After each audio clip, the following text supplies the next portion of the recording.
नमस्कार, हरियाणा न्यूज देख रहे हैं आप और मैं हूं आपके साथ हितेंद्र। हमारे खास कार्यक्रम महामुकाबला में आप सभी का स्वागत है। महामुकाबला में हम बात करते हैं सियासी वार पलटवार की, क्योंकि नेता एक दूसरे पर लगातार वार पलटवार अभी भी करते हुए नजर आ रहे हैं और उन्हीं पर आपको सुनाएंगे उन्हीं नेताओं के वार पलटवार और सियासी बयान।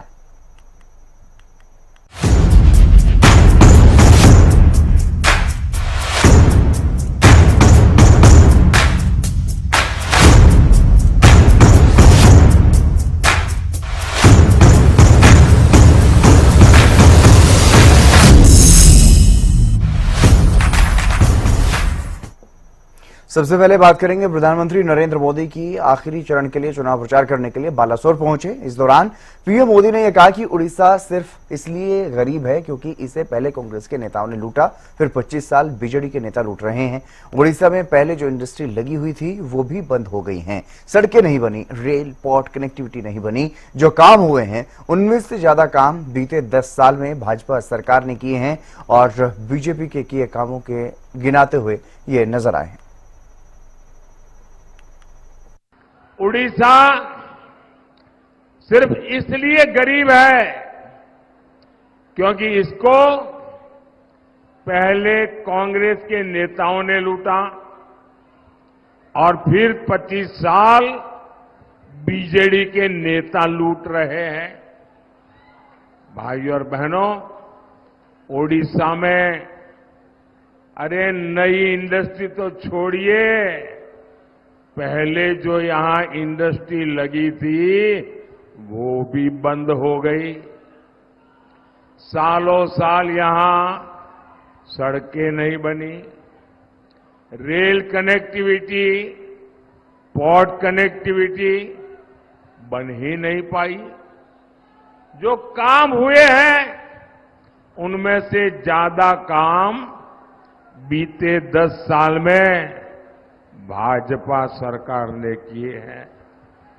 आपको याद होगा, यहां नीलगिरी रेलवे स्टेशन से पैसेंजर ट्रेन नहीं चलती थी।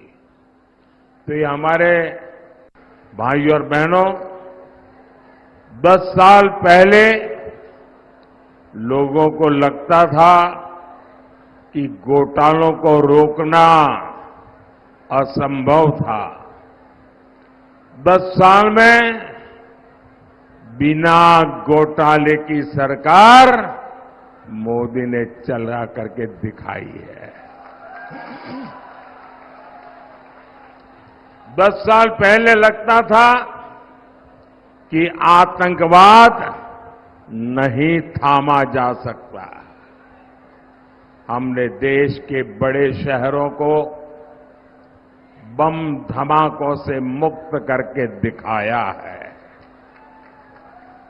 किसी ने सोचा नहीं था कि जम्मू कश्मीर में शांति आएगी। हमने 370 की दीवार गिराई। आज वहां लोकतंत्र का उत्सव मनाया जाता है, रिकॉर्ड मतदान हो रहा है।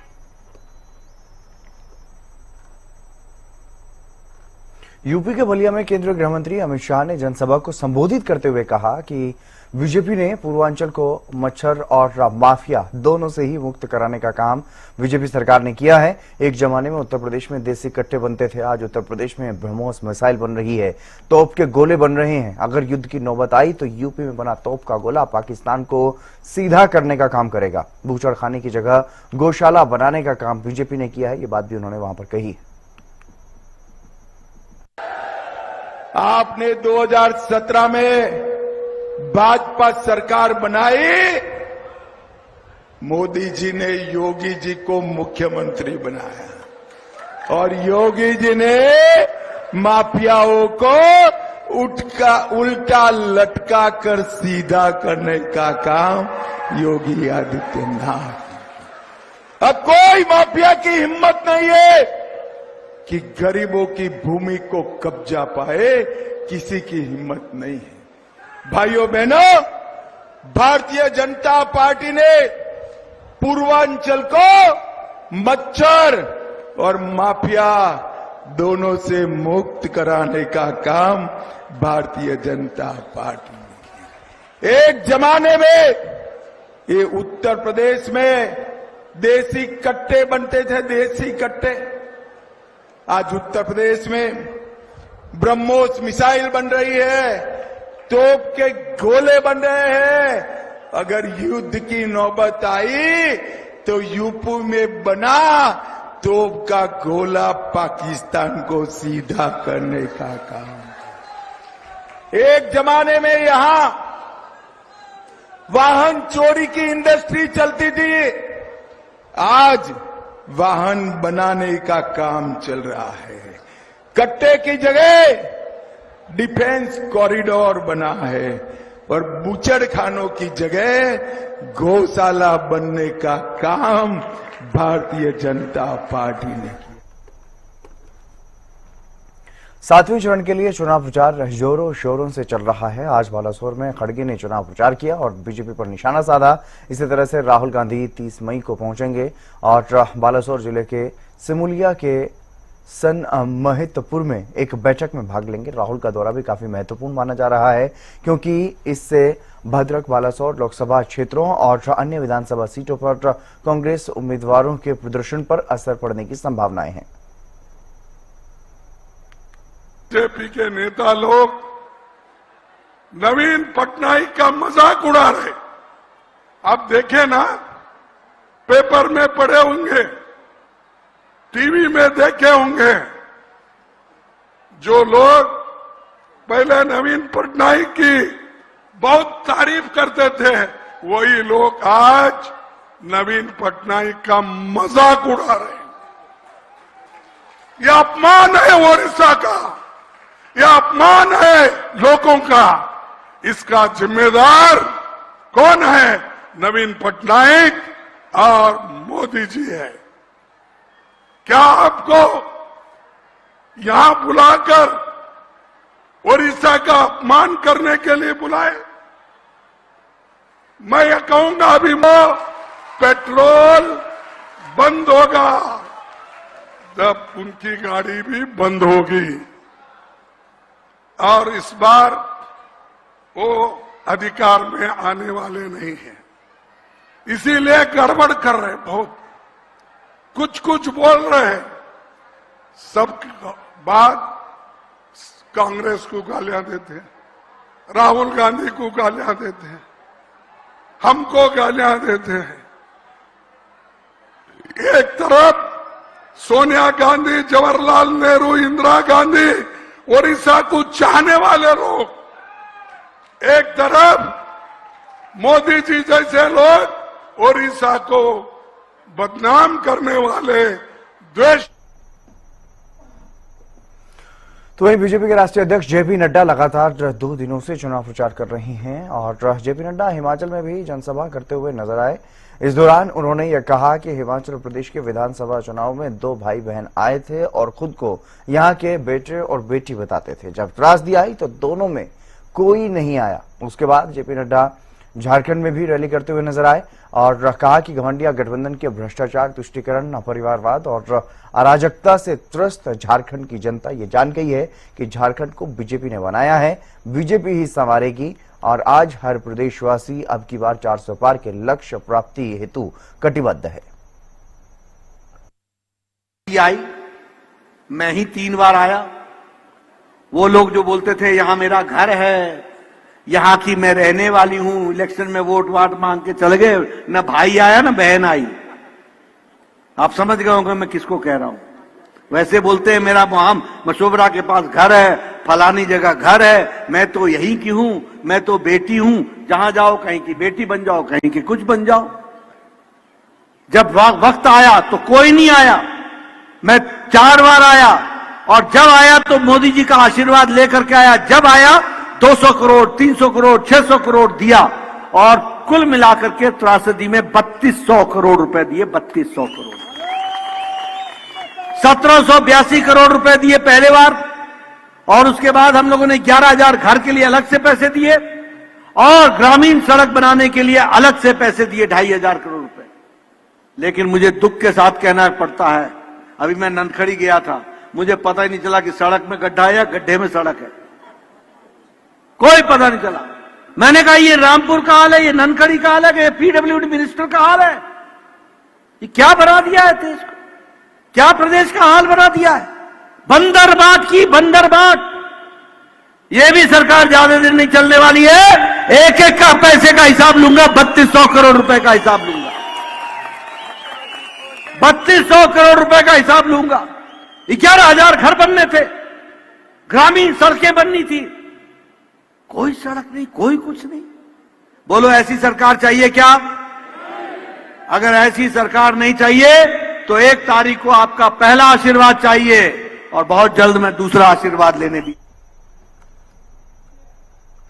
प्रियंका गांधी भी 7वें चरण के लिए लगातार चुनाव प्रचार कर रही हैं। हिमाचल पहुंची प्रियंका गांधी ने कहा कि हिमाचल में आपदा आई तो केंद्र की भाजपा सरकार ने 1 पैसे की मदद नहीं की। इसके कुछ ही महीनों बाद लोकतंत्र के प्रति अपराध करके जनता की चुनी हुई सरकार को गिराने की कोशिश की गई। किसी विधायक को पैसे देकर के उसका दल बदलवाना लोकतंत्र के खिलाफ अपराध है। यह अपराध किसने करवाया? नरेंद्र मोदी, अमित शाह, जेपी नड्डा और बीजेपी के बड़े नेताओं ने। यहाँ आपदा आती है, किसी को परवाह नहीं है। हमारे सारे मंत्री रात रात तक आपके बीच आकर, चाहे जहां राहत पहुंचानी हो वहां मुख्यमंत्री खुद पहुंच के पहुंचा रहे हैं। मंत्री खड़े हैं, कोई फंसा हुआ किसी जगह में, कहीं कुछ गिर गया है, उसके पीछे लोग फंसे हुए हैं, वहां पे रात तक काम कर रहे हैं कि उनको किस तरह से निकालना है।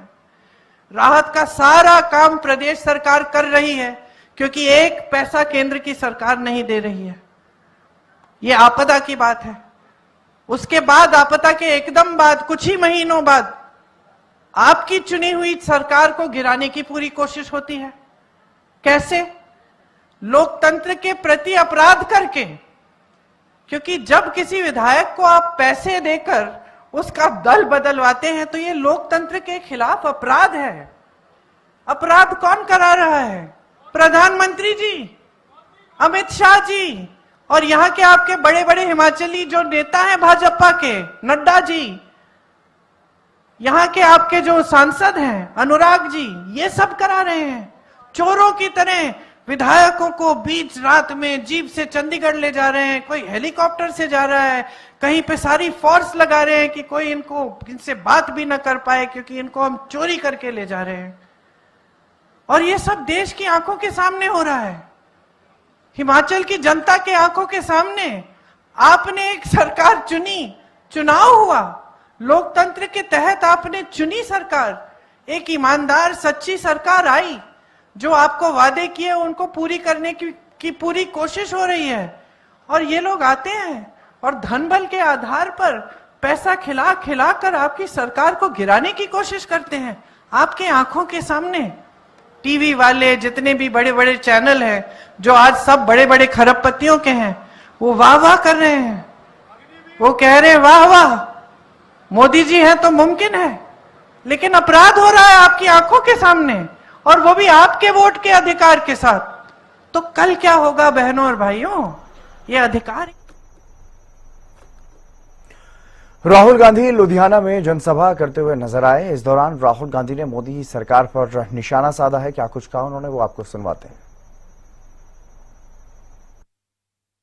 जैसे ही इंडिया गठबंधन की सरकार बनेगी, पहला काम, अगर वो अरबपतियों का कर्जा माफ करते हैं, हम पंजाब के किसानों का, हिंदुस्तान के किसानों का कर्जा माफ करने जा रहे हैं।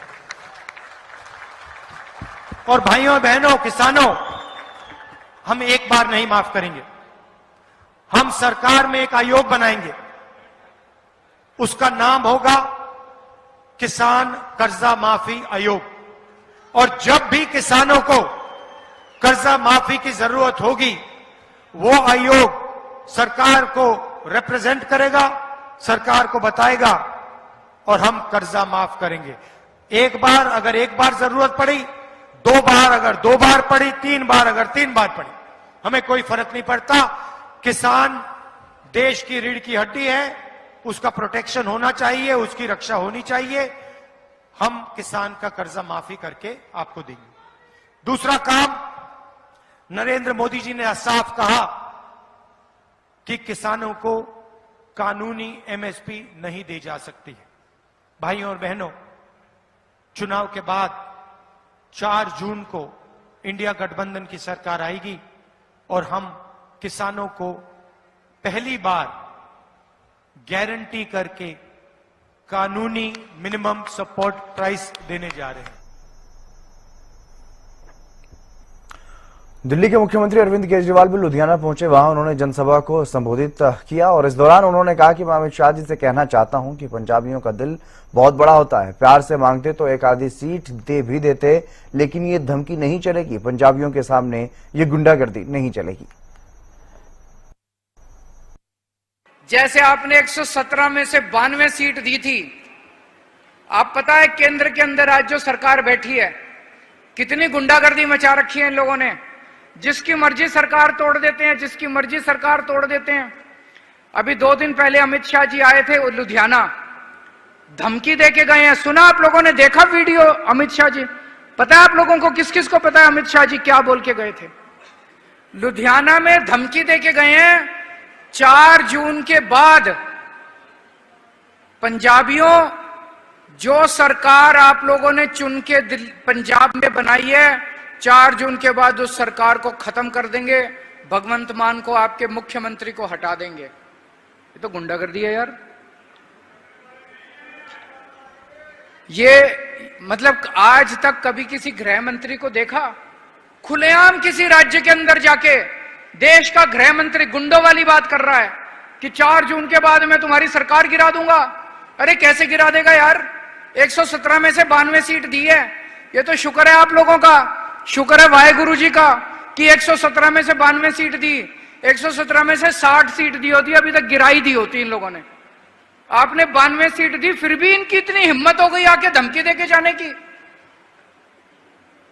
मैं अमित शाह जी को कहना चाहता हूं, अमित शाह जी, पंजाबियों का दिल बहुत बड़ा होता है। आप प्यार से मांग लेते, एक आध सीट दे भी देते।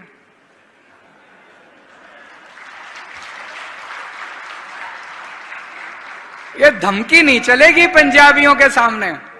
ये हाँ जी, I love you too, I love you 2, 3, 4।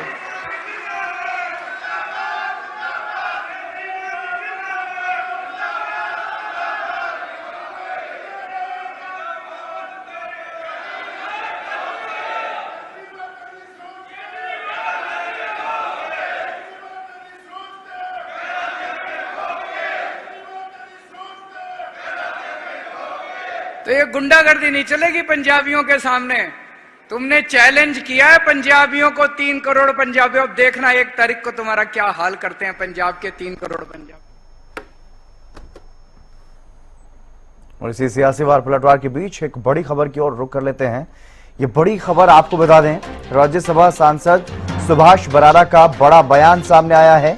उन्होंने ये कहा है कि कम मतदान के बावजूद बीजेपी जीतेगी सभी सीटें। मतदान प्रतिशत कम होने के कई कारण हो सकते हैं, अभी कुछ भी स्पष्ट रूप से नहीं कहा जा सकता। मतदान कम होने का कारण तुरंत बता पाना संभव नहीं है। राज्यसभा सांसद सुभाष बराला ने बातें कही हैं। उन्होंने ये भी कहा, सोनीपत में जो भीतरघात के आरोप लगे हैं पार्टी के ही नेताओं पर, सोनीपत के उम्मीदवार ने लगाए हैं। उन्होंने कहा कि पार्टी आरोपों की समीक्षा कर रही है, आरोप सही पाए गए तो कार्रवाई भी होगी।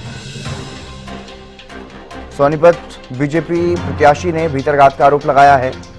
आपको सुनवाते हैं उन्होंने क्या कुछ कहा है। कि निश्चित रूप से पिछले बार जो एक मत प्रतिशत था उसके मुकाबले कहीं 4%, कहीं 5%, कहीं 7%, इस प्रकार से मतदान का प्रतिशत कम रहा है। मतदान और ज्यादा होना चाहिए था, लोकतांत्रिक व्यवस्था के लिए अच्छा होता, लेकिन बहुत सारे ऐसे फैक्टर होते हैं जो धीरे धीरे निकल करके आएंगे कि मतदान कम क्यों हुआ। एकदम से इसके ऊपर टिप्पणी करना आज उचित नहीं है, लेकिन मैं एक बात कह सकता हूं कि कम मतदान के बावजूद भी भारतीय जनता पार्टी 10+1 सीटें मैं 100% दावे के साथ कह सकता हूं कि जीतने जा रही है। कि उसमें कहीं किसी का नाम उन्होंने नहीं लिया है और पार्टी उसकी समीक्षा कर रही है और समीक्षा करने के बाद जो भी बात सामने आएगी उसके आधार पे आगे की बात करेंगे। अभी कोई ऐसी बात नहीं आई कि पर्टिकुलर कोई व्यक्ति जिसने चुने हुए प्रतिनिधि ने कहीं कोई इस प्रकार का काम किया हो, लेकिन जब बात आएगी तो निश्चित रूप से पार्टी हर चीज को, जब कार्यकर्ता की हम पीठ थपथपाते हैं, कहीं कमी रहती है तो उस कार्यकर्ता से बातचीत भी करके आगे इस प्रकार की कोई बातचीत ना हो इसको सुनिश्चित भी करने का काम पार्टी। और लोकसभा चुनाव के बाद से हरियाणा में जीत की दावेदारी लगातार की जा रही है। जीत की दावेदारी, भीतरघात, बोगस वोटिंग से जुड़ी बयानबाजी अब तेज होती हुई नजर आ रही है। मतगणना और परिणाम में अब कुछ ही समय बाकी है। उससे पहले हरियाणा की राजनीतिक हलचल को लेकर के जो बातें चल रही हैं उसी पर आधारित एक रिपोर्ट आप देखिए।